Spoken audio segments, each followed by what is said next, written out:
Bronny James hindi man lang pinagpawisan.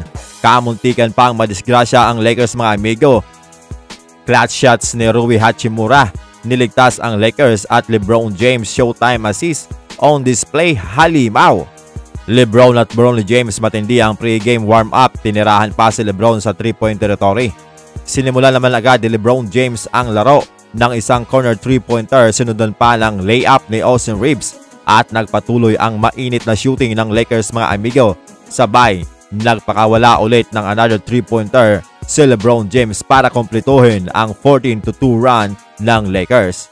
Patuloy na lumulobo ang kalamangan dito mga amigo ng Lakers at bago matapos ang first quarter, bumitaw agad ng 3-pointer etong si LeBron James. 43-19, lamang ng 24 points ang Lakers. 14 points na agad sila King LeBron James at 3 of 3 siya sa 3-point area. Sinimula naman ni LeBron ang second quarter ng layup na ito. Kapos naman ang tira ni Austin Reeves pero no problem. Andyan si Jackson Hayes for easy dunk. Yun nga lang mga amigo, medyo may iniinda na injury itong si Austin Reeves. Sumagot naman ang Raptors sa pamamagitan ni Grady Dick na umiinit mga amigo. Nagpakawala siya ng back-to-back 3-pointer pero agad naman sumagot ng 10-0 run ang Lakers mula sa floater ni D'Lo. Grabe ang assist nito ni LeBron James mga amigo. Nahanap si Anthony Davis for easy dunk. Sabay pinakitaan pa tayo ng behind the back pass para kay AD for another easy layup. Sabay lob pass naman kay Dalton Knecht sa transition, halimaw talaga. At isang napakagandang lob pass naman ang pinakawalan niya pa para kay Anthony Davis for easy dunk. Grabe ka LeBron James. May isa pa sana kaso no basket daw sabi ni ref and one play sana yon. 76-51 ang score sa pagtatapos ng first half. Pinakunahan ni Anthony Davis ang Lakers with 19 points, LeBron James 18 points at 3 3-pointer. Apat na starter ng Lakers ang naka-double figure maliban dito kay Rui Hachimura na napakalamig ang shooting. Maalat ang shooting ng Raptors mga amigo, samantalang mainit naman para sa Los Angeles Lakers na may 44 points in the paint agad. 5 3-pointers, 2 lang para sa Toronto Raptors at higit sa lahat may 15 free throw na agad ang Lakers at 5 lamang para sa Raptors. Sa third quarter agad nagpakawala ng 3-pointer si RJ Barrett. Binasag nila ang depensa ng Lakers sa ilalim. Uminit ang kanilang shooting mga amigo. Samantalang si AD na lang ang nasandala ng Lakers dito sa opensa. Kaya nabura dito ang 24 points na kalamangan ng Lakers at naibaba pa sa 8. Buti na lang pumasok si LeBron James at Jackson Hayes na solid ang depensa sa ilalim. Kaya natigil ang pagdurugo at nagpakawala si LeBron ng isang 3-pointer. 99-88. Lamang ng 11 points ang Lakers sa pagtatapos yan ng third quarter.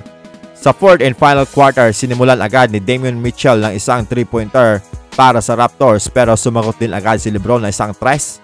Bumanat ng miniran ang Toronto Raptors pero ang malamig na si Rui Hachimura nagpakawala ng back-to-back 3-pointer sa corner. The same spot, same result mula sa assist ni na LeBron James at D'Angelo Russell. Samantalang si D'Lo nagpakawala din ng high-arcing 3-pointer. Pasok yan. 115-100. Balik sa 15 ang kalamangan ng Lakers. Subalit hindi pumapayag ang Toronto Raptors at nagpakawala ng back-to-back 3-pointer sina RJ Barrett at Grady Dick. Baba sa 6 ang inahabol nila, 125-119. Pero oras na ang kalaban ng Raptors dito kaya free throw time na para sa Lakers.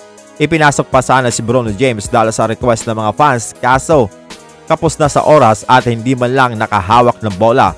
Pero kung hindi nakahabol ang Raptors, malamang mabibigyan siya ng mahabang playing time. At the end, panalo ang Lakers 131-125. Anthony Davis another monster performance. 38 points, 12 rebounds, 3 steals at 2 blocks. LeBron James 27 points, 6 rebounds, 10 assists at 5 3-pointer. Samantalang si Austin Reeves ay may 20 points at si D'Angelo Russell nagparamdam na. Gumawa ng 19 points at 3 3-pointer. Kinapos pa rin ang Raptors na makahabol sa pangunguna ni RJ Barrett na may 33 points at Grady Dick na may 31 points. Nagpiesta ang Lakers sa free throw line kung saan naeboslo nila ang 36 free throw out of 41 at 11 out of 30 naman para sa Raptors. Well, Maraming kailangan i-address ang Lakers lalo na ang depensa nila sa perimeter at isang sentro na makakatulong kay Anthony Davis. Ang shooting ang nagiging depensa ng Los Angeles Lakers at kapag sablay ang kanilang opensa, nakikita natin ang kahinaan nila sa depensa kaya nakahahabol ang kalaban.